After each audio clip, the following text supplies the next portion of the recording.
ইলাহি সত্যবাদী আমানতদার ব্যবসায়ী বানা। ইলাহি সত্যবাদী আমানতদার ব্যবসায়ী বানা। তোমার সন্তুষ্টি অর্জনের তৌফিক দাও হে খোদা।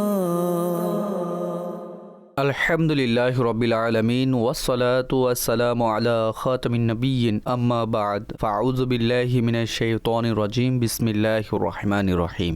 আসসালাতু ওয়াসসালামু আলাইকা ইয়া রাসূলাল্লাহ, আসসালাতু ওয়াসসালামু আলাইকা ইয়া হাবিবাল্লাহ, আসসালাতু ওয়াসসালামু আলাইকা ইয়া নবিয়াল্লাহ ওয়া আলা আলিকা ওয়া আসহাবিকা ইয়া নূর আল্লাহ। মাদানী চ্যানেলের দর্শক, আলহামদুলিল্লাহ প্রোগ্রাম ব্যবসার বিধান আর এমনিভাবে আপনাদের জানা আছে আমাদের এই প্রোগ্রাম ব্যবসার বিধান ফোকাস করে ব্যবসায়িক ও আর্থিক লেনদেন সম্বন্ধে উপস্থাপিত শরীয়ী সমাধান নিয়ে। আমাদের সাথে উপস্থিত আছেন মুফতি আলী আসগর আত্তারি মাদানী মাদ্দাজিলুল আলী, যিনি আপনাদের প্রশ্নের উত্তর দেবেন। দুরুদে পাকের ফজিলত শুনব, এরপর ইনশাআল্লাহুল কারীম প্রশ্নসহ মুফতি সাহেবের নিকট উপস্থিত হব। নবী করিম রউফুর রহিম সাল্লাল্লাহু তাআলা আলাইহি সাল্লামের ফরমান হচ্ছে, যে ব্যক্তি আমার প্রতি একবার দুরুদে পাক পাঠ করবে, আল্লাহ তাআলা তার প্রতি 10টি রহমত নাজিল করবেন। আর যে আমার প্রতি 10 বার দুরুদে পাক পাঠ করবে, আল্লাহ তাআলা তার প্রতি 100 রহমত নাজিল করবেন। আর যে আমার প্রতি 100 বার দুরুদে পাক পাঠ করে, তার উভয় চোখের মাঝখানে লিখে দেওয়া হয় যে সে মুনাফিকি এবং জাহান্নামের আগুন থেকে মুক্ত, এবং তাকে কিয়ামতের দিন শহীদদের সাথে রাখা হবে। সল্লু আলাল হাবিব সাল্লাল্লাহু তাআলা আলা মুহাম্মদ সাল্লাল্লাহু তাআলা আলাইহি ওয়াসাল্লাম। অগ্রসর হচ্ছি আপনাদের কলের দিকে, আপনাদের প্রশ্নের দিকে। আর প্রথম প্রশ্ন অনুষ্ঠানে যুক্ত করছি। জি, আমার মুফতি সাহেবের বারগাহে প্রশ্ন হচ্ছে, একজন ব্যক্তি গমের ব্যবসা করে আর তুলা ও অন্যান্য পণ্যেরও ব্যবসা করে, কিন্তু গম খাওয়ার ক্ষেত্রে একজন ব্যক্তি যে কোনো ব্যবসায়ী থেকে গম নিয়ে থাকে, তো বর্তমান রেট অনুযায়ী খরিদ করে। কিন্তু এমন কিছু লোক আছে যাদের মাসিক বেতন হয়, সেই গম তো তারা ধার হিসেবে পেয়ে যায়, কিন্তু প্রত্যেক মাসে গমের টাকা নিয়ে থাকে, কিন্তু তাতে রেট অধিক লাগানো হয়ে থাকে। তো এরকম করা কি জায়েজ আছে, যে যা করছে বর্তমান রেটের অনুযায়ী? আর যদি কোনো হতদরিদ্র ব্যক্তি যে প্রত্যেক মাসের ক্ষেত্রে কাটাতে থাকে, কিন্তু তার রেট বাড়িয়ে লাগানো হয়, এ ব্যাপারে দিক নির্দেশনা প্রদান করুন। জাযাকাল্লাহু খাইরা। আলহামদুলিল্লাহ রব্বিল আলামিন ওয়াসসালাতু ওয়াসসালামু আলা সাইয়্যিদিল আমবিয়া ওয়াল মুরসালিন, আম্মা বা'দু, ফাআউযু বিল্লাহি মিনাশ শাইতানির রাজীম, বিসমিল্লাহির রহমানির রহিম। যখন কোনো টাস্ক পর্যন্ত পৌঁছাতে হয়, তখন সর্বদা হীনমন্যতাকে সামনে রাখার পরিবর্তে সমস্যা সমাধান কিভাবে হবে সেটা সামনে রাখা উচিত। যদি আপনি শুধু এরকম ভাবছেন যে আমার সাথে এমন কেন হচ্ছে, আমার সাথেই এমন কেন হচ্ছে, পরে সমস্যা সহজতায় আসে না। দুই ধরনের মানুষ, একজনের নিকট টাকা আছে আর একজনের নিকট নেই। তখন দোকানদারের রাইট আছে ক্রয়কারীর জন্য সস্তা বিক্রি করবে, ধারে ক্রয়কারীকে অধিক মূল্যে বিক্রি করবে। সুতরাং, কেননা এর কারণ হচ্ছে দোকানদার যে টাকা নেবে তা দিয়ে সে আরও মাল কিনে নেবে, আর সে আরও পণ্য ক্রয় করে আরও বেশি লাভবান হবে। আর যদি ধারে সে বিক্রি করে, তো অনেক দিন পর্যন্ত সে পণ্য কিনতে পারবে না এই টাকা দিয়ে। তো এই সুবাদে ধারের পণ্যের প্রচলন এমনই যে ব্যয়বহুলে বিক্রি হয়, আর শরীয়ত তেমন কোনো নিষেধাজ্ঞা জারি করেনি যে ব্যয়বহুলে বিক্রি হতে পারে না, বিক্রি করা যাবে। সুতরাং এই ভিত্তিতে ধনী গরিব, কম বেতন আর বেশি বেতন, এই সকল বিষয় স্বস্থানে। আর প্রত্যেক ব্যক্তির নিজের একটি সীমাবদ্ধতা, সামর্থ্য, কারণ থাকে। কিন্তু মনে তেমন নেবেন না বিষয়টা। কেননা হয় কি মেহরোজ ভাই, মৌসুমে গম আসতে থাকে, তো ছোট শহরে লোকেরা বছরের জন্য গম নিতে চায়। সঠিক। আর যদি তাদের নিকট এত টাকা জমা না থাকে, ঠিক আছে, পুরো বছরের গমের জন্য উদাহরণস্বরূপ 1 লাখ টাকা আসবে, এত টাকা তো নেই, তো সে আস্তে আস্তে দিতে চায়। তো বুদ্ধিমানের সিদ্ধান্ত এটাই, ব্যয়বহুলে পেলে কিনে নিবে আর পরে টাকা দিতে থাকুক। পরে যদি এটা আরও ব্যয়বহুল হয়ে যায়, তা থেকে তো বেঁচে গেল। তো মৌসুমের যে ফসল, সেগুলো তারপরও সস্তা হয়ে থাকে, মৌসুম হওয়ার পরও, যেমনই মৌসুম হোক। রেট আপ ডাউন হয়ে যায়। মুফতি সাহেব, একটি দিক যা সম্ভবত সে এটা ডিসকভার করতে চেয়েছিল বা তার আওতায় আপনার থেকে প্রশ্নের উত্তর নিতে চেয়েছিল যে গম বেসিক্যালি যেই বস্তু তা খাদ্যরই বস্তু, খাদ্যের সাথে সম্পৃক্ত, তো কি সেইখানেও এই নীতিমালায় বর্তাবে যে নগদ, সস্তা, ধার, ব্যয়বহুল, যেহেতু খাদ্যের সাথে সম্পৃক্ত কোনো সমস্যা তো টাকা নেই? ছাড়া তো কিছুই পাওয়া যাবে না। টাকা ব্যতীত পাবে না তো কিছুই। টাকা না থাকলে তো কিসের অভিযোগ? তো আমি এটা বলছিলাম যে গম বলে এমন তো নয় যে দোকানদার বিনামূল্যে দিবে, টাকার বিনিময়ে দিবে। আর টাকা কোন ভিত্তিতে দিবে? ব্যবসার ভিত্তিতে দিবে। তো ব্যবসা সে করছে বিধায় এমন কোনো সীমাবদ্ধতা নেই যে যদি খাদ্যের বস্তু হয়ে থাকে তাহলে তা সস্তায় বিক্রি করবে আর মার্কেট থেকেও কম দামে বিক্রি করবে, এমন না। তার অধিকার আছে।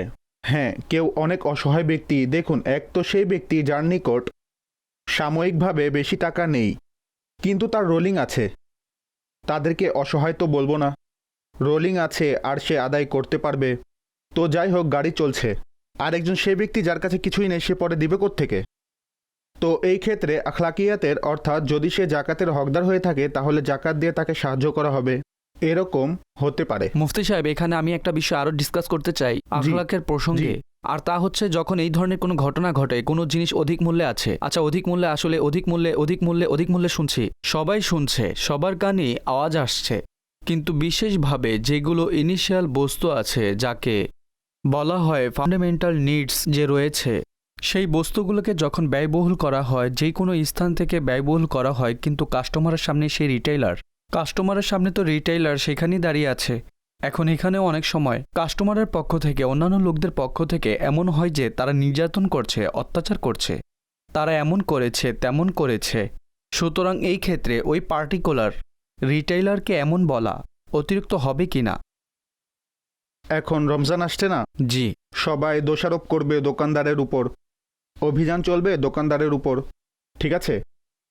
দোকানদার ওই দামে মাল কিনতেই পারেনি যা সরকারি দাম লেখা আছে, তো সে কিভাবে বিক্রি করবে? জি, সে এরকমই বলে। ঠিক আছে? জি, তো অনেক সময় সিস্টেমের ব্যর্থতাও হয়ে থাকে, ঠিক আছে। সিস্টেম ঠিক করার প্রয়োজন পড়ে। এখন আপনি দেখুন, সমস্ত পরিশ্রম তো কৃষকরা করেছে। জি, এমনটাই। খেতে বসে 6-8 মাস তারা রাত জেগেছে, রাতের 4টা বাজে উঠে পানি দিয়েছে, এরপর হাল লাগিয়েছে, রোদ, শীত, গরম সব মৌসুমে কষ্ট করেছে। সে কতটুকু লাভবান হয়েছে সে তো সামনেই নেই। এটাও তো দেখা উচিত। সাধারণত কৃষকের চেয়ে বেশি যে মুনাফা তা মিডলম্যান নিয়ে যায়। মার্কেটে যে পণ্য পৌঁছে তা কয়েক হাতের মাধ্যমে পৌঁছে, আর এই কারণে এগুলো ব্যয়বহুল হয়ে যায়। অর্থাৎ অনেক বস্তু এমন যে এক এক বস্তুতে 25-25, শত কিলোর মধ্যে পার্থক্য চলে আসে, ঠিক আছে? মাঝখানে মিডলম্যানের লাভ হয়, ভোক্তার ভাগে যতটুকু পড়ে, আর মাঝের লোকেরা এত ফায়দা লুটে, কৃষকেরা এর 10 ভাগও পায় না। এটাও হিসাব। তো এখন ইস্যু হচ্ছে, কৃষক একজন সাধারণ মানুষ হয়ে থাকে আর তার নিজের সামর্থ্য ও সীমা আছে, সে বড় মার্কেট পর্যন্ত পৌঁছাতে পারবে না। আপনি হয়তোবা দেখেছেন অনেক ধরনের কৃষক, গ্রামগঞ্জের লোক বড় শহরগুলোতে গবাদি পশু নিয়ে আসে। জি, এখন বড় শহরে দাম বেশি হয়, নো ডাউট, কিন্তু রিচ ফ্যাক্টরের কি করবেন আপনি? পশু নিয়ে আসলো আর বৃষ্টি হলো, জি, বলা যায় না কি ঠিক আছে অবস্থা না? হয়। বৃষ্টি হয়ে গেল, কাদা জমে গেছে, হাট ভেঙে গেল, জি, এখন ফেরত তো নিয়ে যেতে পারবে না, যাতায়াত খরচ আরও বেড়ে যাবে। তো এভাবে প্রত্যেক ব্যক্তি রিস্ক নেয়ার জন্য প্রস্তুত থাকে না। প্রত্যেকেরই নিজ বাউন্ডারি তারা থাকে। ভাবে এখান থেকে একটু লাভ আমি পেয়ে গেলে কিছু তো বাঁচবে। সঠিক। তো এটা এক ধরনের মার্কেট প্র্যাকটিসও বলা হবে কিছু বিষয়ে, আর কিছু বিষয় এমন যেগুলোকে আইডিয়াল তো বলা যাবে না। সঠিক। ধনী দিনের পর দিন ধনী হচ্ছে, গরিবের উপর চাপ দিন দিন বেড়েই যাচ্ছে। তো পেট্রোলের দাম বাড়লে সব কিছুর দাম বেড়ে যায়। এখন পেট্রোলের সম্পর্ক কৃষকের সাথেও, কৃষক আজকাল যে হাল চাষ করে ট্রাক্টর সেগুলো ইত্যাদি। এমন না যে পশু দিয়ে করে থাকে, এখন সঠিক। ট্রাক্টর ব্যবহার করে, ট্রাক্টর ভাড়ায় পাওয়া যায়। থ্রেশার দিয়ে গম ঘন্টা অনুযায়ী বের করা হয় এবং থ্রেশারে ডিজেল প্রয়োজন হয়, এরকম মেশিন রয়েছে। তো সার্কেল যখন কিছু জিনিস এমন হয় যখন তার সার্কেল বৃদ্ধি পায়, মানে মূল্য বৃদ্ধি পায়, তো অনেকগুলো বস্তুর উপর প্রভাব পড়ে। তার ইমপ্যাক্ট অল ওভার সমস্ত প্রোডাক্টের উপর আসে, গুডসের উপর আসে। ঠিক আছে, পরবর্তী কল শোনান। আমার মুফতি সাহেবের নিকট আরজ হচ্ছে, যদি কোনো ব্যক্তি কারোর থেকে টাকা নিতে চায়, সে দিচ্ছে না, তাকে ফোন করে বা মেসেজের মাধ্যমে বলে দেয়া যে তুমি টাকা না দিলে তোমার টাকা জাকাতের হিসাবে ফেলছি। উত্তরে সে বলল ঠিক আছে করো। সুতরাং এভাবে কি জাকাত আদায় হয়ে যাবে? ঋণগ্রস্ত বা ঋণী ব্যক্তি, তার জন্য এরকম বলা যে ভাই আমি এই টাকা জাকাত হিসেবে ছাড়লাম, এভাবে জাকাত আদায় হবে না। প্রথম বিষয় হচ্ছে যে তাকে জাকাত পাওয়ার যোগ্য হতে হবে। এখন আমি বিপ্লব পদ্ধতি বলছি। তার যে প্রশ্ন ছিল সেটার উত্তর তো হ্যাঁ, হবে না। ঠিক আছে। এখন ধরুন কোনো ব্যক্তি জাকাতের হকদার, তো আপনি যতই টাকা তাকে দিতে চান, মনে করুন তার কাছে যতটুকু ঋণ আছে তত দিবে, তা খামের মধ্যে নিয়ে যান, বলবেন এটা আমি আপনাকে জাকাত দিলাম, ঠিক আছে, সে মালিক হয়ে গেল পরিপূর্ণ। এখন তাকে আপনি বলবেন তোমার যে টাকা আমাকে দেওয়ার ছিল তা দিয়ে দাও, সেটা ফেরত নিয়ে নিবে। নেবে। নবী করিম আলাইহিস সালাতু ওয়াসসালাম একবার তশরিফ নিয়ে গেলেন। হযরত আয়েশা রাদিয়াল্লাহু তাআলা আনহা এর বাদী ছিলেন হযরত বুরাইরা রাদিয়াল্লাহু তাআলা আনহা। তিনি আরজ করলেন, ইয়া রাসূলুল্লাহ সাল্লাল্লাহু আলাইহি ওয়াসাল্লাম, আমার নিকট সদকার গোশত ছাড়া অন্য কোনো কিছু নেই। তিনি বললেন যে তোমার জন্য সদকা ছিল, অর্থাৎ কেউ তাকে সদকা দেওয়ায় তিনি মালিক হয়ে গেলেন। এখন যদি সে কাউকে দেয় তাহলে তা হাদিয়া হবে। তো তিনি আলাইহিস সালাতু ওয়াসসালাম ইরশাদ করলেন, তুমি আমাকে যা দিবে তা হাদিয়া হবে, এখন এটা সদকা থাকবে না। সুতরাং মালিকানার স্তর থাকে। আপনি যে টাকা জাকাত হিসেবে দিয়েছেন তা জাকাতই ছিল। এখন যেহেতু প্রথম থেকে তার নিকট আপনার কর্জ ছিল, আপনি সেটা নিচ্ছেন, তো অন্তরে এটা খেয়াল রাখবেন না আমি তার থেকে জাকাত ফেরত নিচ্ছি। এখন তো আপনার আগের যে রাইটিং বাকি ছিল, যা হক ছিল, আপনি সেটা নিয়েছেন। জি, পরবর্তী কল দিন। আমার প্রশ্ন হচ্ছে, আমরা গম কিনে থাকি, উদাহরণস্বরূপ আমার কাছে 10 লাখ টাকা আছে, আমি গম কিনে থাকি, তাহলে আমি যদি 2 বা 3 মাস পরে বিক্রি করি তাহলে সঠিক হবে না ভুল হবে? দেখুন, দুই ধরনের পরিস্থিতি হয়। এক হচ্ছে দুর্ভিক্ষের কারণে। তো দুর্ভিক্ষের কারণে খাদ্যের যে বস্তু আছে, পশুর খাদ্যের যে বস্তু আছে, সেগুলো স্টক করে রাখা বৈধ হবে না। যেখানে দুর্ভিক্ষের পরিস্থিতি না হয়, তো স্টক যদি কেউ করে রাখে এবং মুসলমানদের কষ্ট দেওয়ার নিয়ত রাখে না, তখন সেটা নিষিদ্ধ হবে না। পুরো বছরে আমরা যা পাবো, যদি প্রতিদিনই বিক্রি করে দেয়, সব বিক্রি করে দেয়, ঠিক আছে বিক্রি করো করো করো করো, কী হবে তাহলে? বন্টন হয়ে যাবে, অবশিষ্ট কিছুই থাকবে না, ঠিক আছে? তারা কোথা থেকে খাবে? তো যদি থাকে তবেই তো খাবে। তো এমনি একটি জিনিস সার্কেলে থাকে, মার্কেটে থাকে, বহু সংখ্যক এলাকার পরিস্থিতি এমন হয়, তৎক্ষণাৎ রিলিজ করার কারণে ধরপতন ঘটে, মূলধনও থাকে না।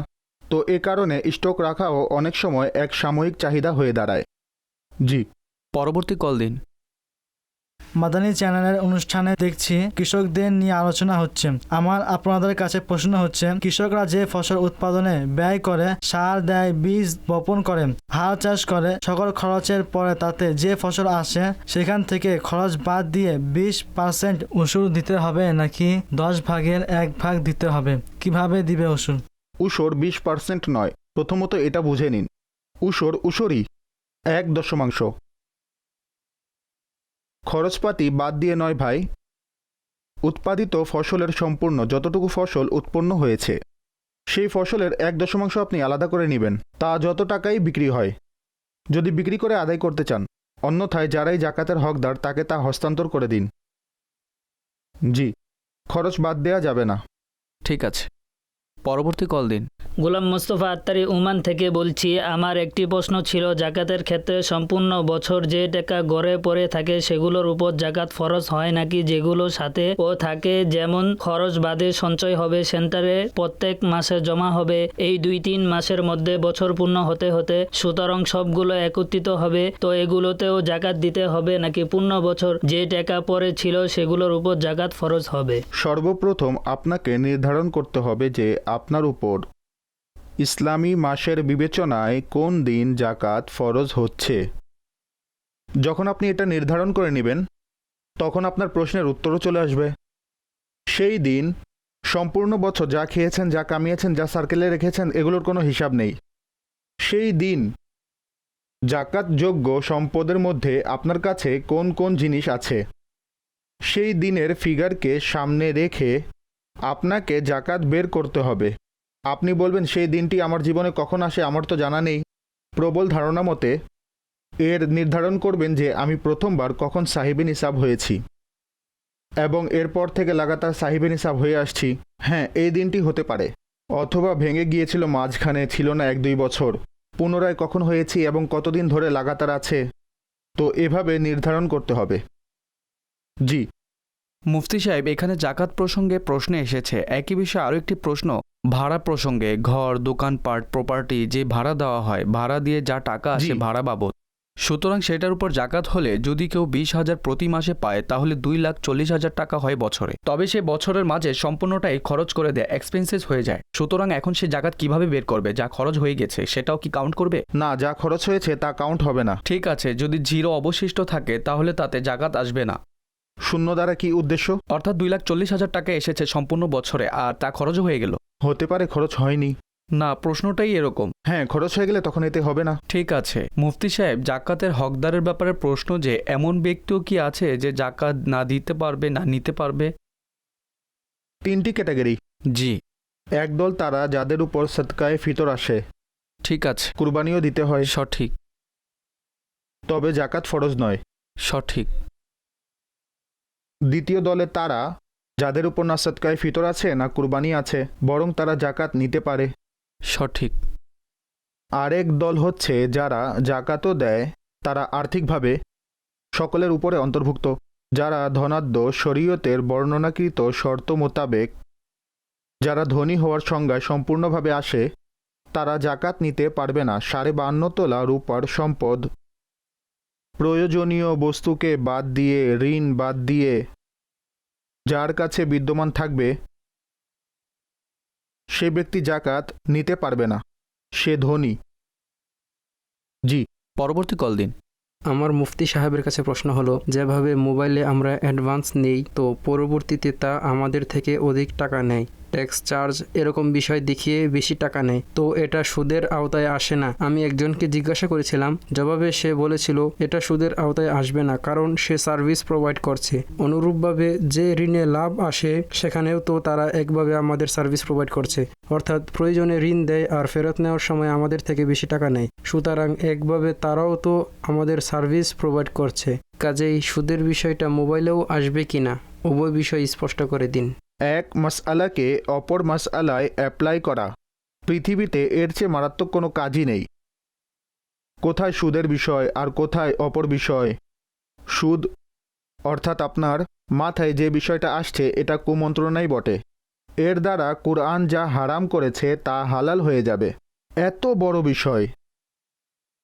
সুতরাং এই কনসেপ্ট আপনার ভুল এবং এই কনসেপ্টকে দূর করা জরুরি। বিভিন্ন প্রতিষ্ঠান অর্থাৎ ইন্ডাস্ট্রি বা মোবাইল কোম্পানি, এরা আমাদের ঋণ গ্রহীতা নয়, ঠিক আছে? আর এদিকে কি হয়, আপনি ঋণ দেন আর ঋণ পুঁজি করে লাভ নেন, ঠিক আছে? সুতরাং ঋণের লাভ তার টাকার আকৃতিতে হোক, বেনিফিটের আকৃতিতে হোক, সার্ভিসের আকৃতিতে হোক, সর্বক্ষেত্রে সুদ হবে। জি, ঠিক আছে মুফতি সাহেব, জাকাতের ব্যাপারেই আরও একটি প্রশ্ন। যে ব্যক্তিকে আমরা জাকাত দিয়েছি কিছুটা এরকম যে যাকে জাকাত দেওয়া হয় অনেক সময় দেখতে পাওয়া যায় সেই ফ্যামিলির সকল খরচাপাতি যা আছে, অর্থাৎ সেই ফ্যামিলির অবস্থা এরকম যাদের উপার্জনকারী কেউ নেই, অন্য কোনো মাধ্যমও নেই, ফলে তারা জাকাতের মাধ্যমেই চলে। আল্লাহ তাআলা হেফাজত করুন। তবে তারা স্বাচ্ছন্দ্যেই জাকাতের মাধ্যমে চলে এবং আশেপাশের লোকজন, পাড়া প্রতিবেশী, এলাকাবাসী কোনো রকম অ্যারেঞ্জ করে দেয়, কিন্তু তারা তাদের এক্সপেন্সিভ নিজেদের সীমার মধ্যে করে না। সুতরাং তাদের চারিত্রিক দিক থেকে বোঝানো ঠিক হবে কি না। দেখুন, মধ্যম পন্থা অবলম্বন করা আবশ্যক। এক্ষেত্রে তাদের শুধু আপনি এতটুকু বলে দিন যে ভাই, জাকাতের হকদার হওয়া মানে এই নয় যে আপনি হাত পাততে পারবেন। ঠিক আছে। এক শ্রেণীর লোক, ঠিক আছে, তারা হকদার, তবে তারা হাতও পাতে। উদ্দেশ্য হচ্ছে জাকাত চাইতেও পারবে না। মিসকিন ব্যতীত কেউ জাকাত চাইতেও পারবে না। জাকাত চাইতেও পারবে না। মিসকিন ব্যতীত কোনো ব্যক্তি অন্য কোনো ব্যক্তির কাছে চাইতে পারবে না। জি। হ্যাঁ, এমন কোনো প্রতিষ্ঠান যেমন গভর্নমেন্ট জাকাত প্রদান করে, সেখানে যদি কেউ অ্যাপ্লিকেশন জমা করায় যে আমি হকদার, আর বাস্তবেই সে হকদার, বা এমন কোনো সংগঠন যা লোকদের টাকা সংগ্রহ করে সাধারণের মাঝে বন্টন করে, আর সেখানে গিয়ে সে বলে আপনি যাদের দিচ্ছেন তাদের মধ্যে আমিও একজন, তো এটি ভিন্ন ক্ষেত্রে চলে আসবে। অন্যথায় মানুষ রাস্তায় আটকিয়ে বলতে থাকে ভাই রমজান আসছে, খেয়াল করবেন। এটা হলো চাওয়া। সুতরাং চাওয়া মিসকিন ব্যতীত। মিসকিন তাকে বলা হয় যার কাছে গায়ের কাপড় ব্যতীত কাপড় নেই, খাদ্যদ্রব্য নেই, পরিদেহ বস্ত্র নেই, সে হলো মিসকিন, তার হাত পাতা জায়েজ। তাদের শুধু এটা বলে দিন যে ভাই হাত পাতা জায়েজ নেই। জি। তারপর দেখুন কি হয়। মুফতি সাহেব, আমাদের এখানে মাদ্রাসার জন্য, জামিয়ার জন্য বিভিন্ন সংগঠন কাজ করে। স্বয়ং দাওয়াত ইসলামী আলহামদুলিল্লাহ অনেক বড় এক সংগঠন, আর তা লোকদের কাছে জাকাত ফিতরা কালেকশন করে। এটাও তো প্রশ্ন হতে পারে।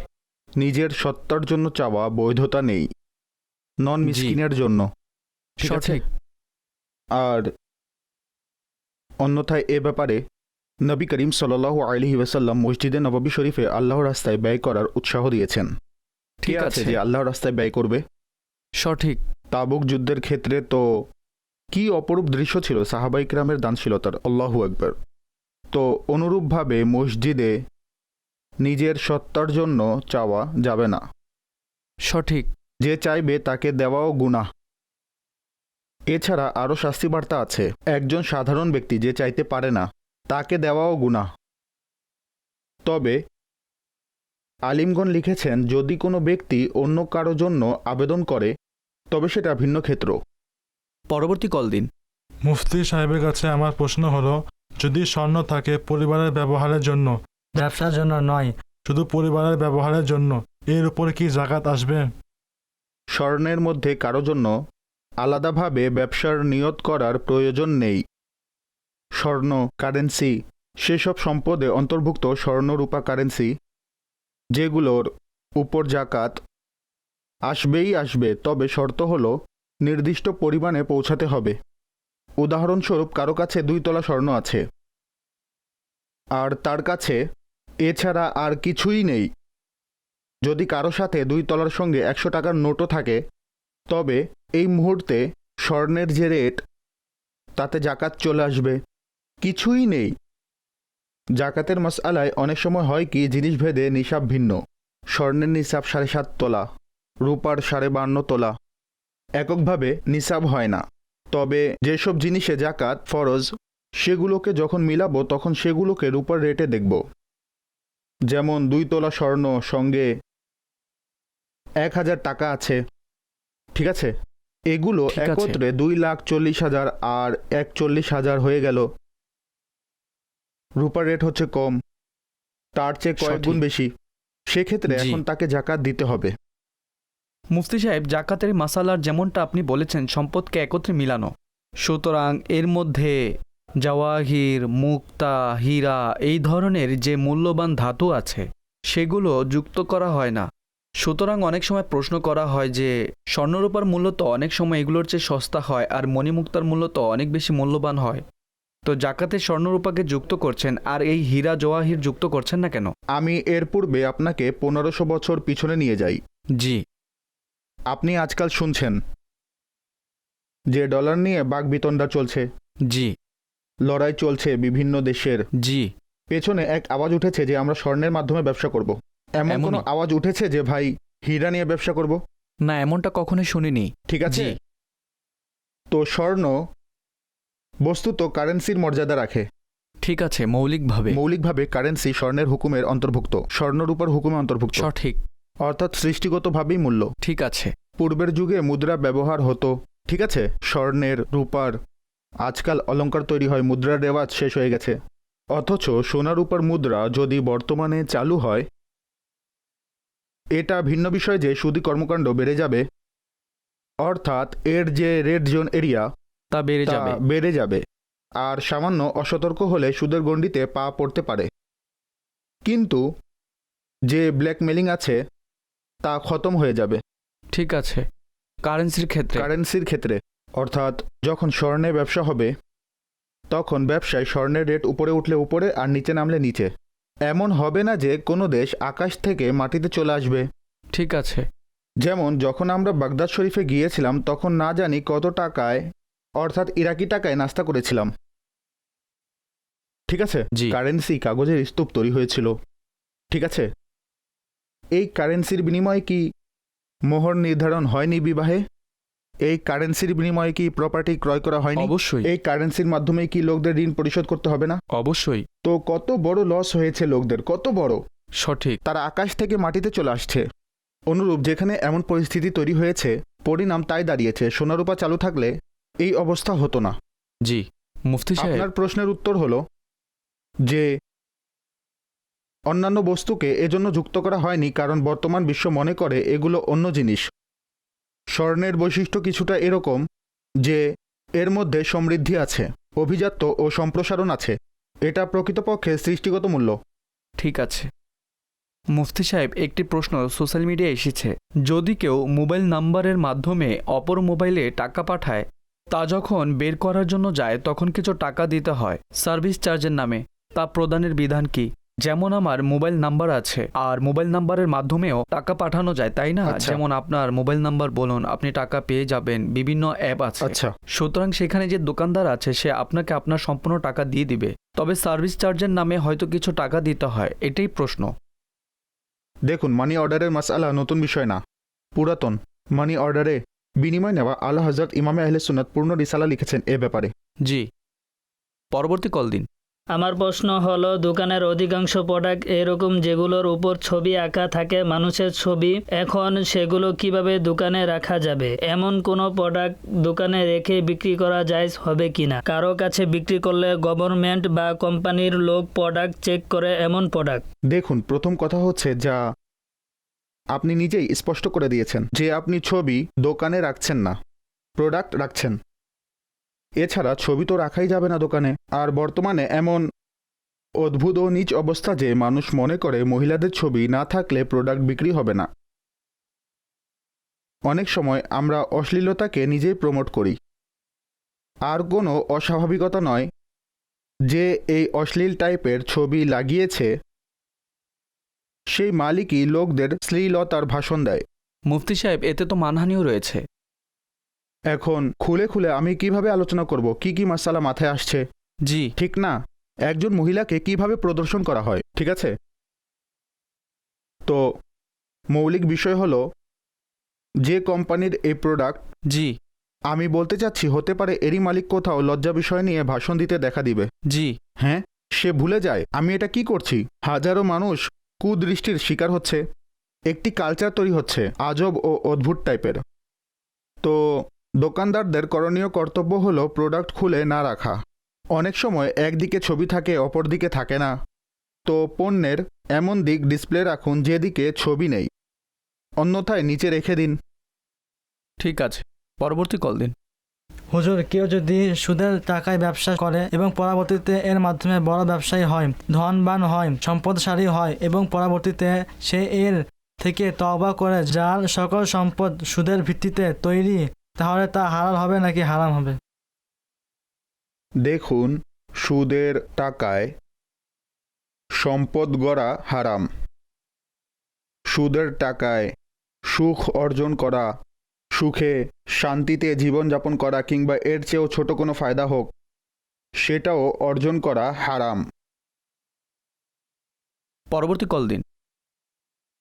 মুফতি সাহেব থেকে স্টেট ব্রোকার সম্পর্কে মাসআলা জানার ছিল যে যেমন কোনো ব্যক্তির কোনো প্রপার্টি চয়েস হলো আর প্রপার্টির মালিক এখন বিক্রি করতে আগ্রহী নন, সুতরাং এমত অবস্থায় স্টেট ব্রোকারকে এই অফার দেওয়া যে ভাই, যে ব্রোকারি সমাজে প্রচলিত আছে যেমন সাধারণত 1%, সুতরাং তাকে বলা আমরা আপনাকে 2% অথবা 3% ব্রোকারি দেব, আপনি এই প্রপার্টি আমাদের নিয়ে দেন।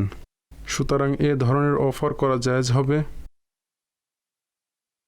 দেখুন, ব্রোকারির মাসআলা হচ্ছে মৌলিক দিক থেকে এটা মজুরির কাজ, মেহনত ও পরিশ্রমের কাজ। তবে ফকিহগণ প্রচলিত মেহনত ও পরিশ্রম থেকে এটাকে পৃথক রেখেছেন। এটা পৃথকীকরণের কারণ হচ্ছে যে এতে জিহবা নাড়াতে হয়, সামান্য চেষ্টাও করতে হয়, একেবারে রুটিনগত পরিশ্রমের বাইরে। প্রথম কারণ এটা। দ্বিতীয় কারণ হচ্ছে অনেক সময় ব্যক্তির যে কাজ আছে তা সে করে, তারপরও কিছু পায় না।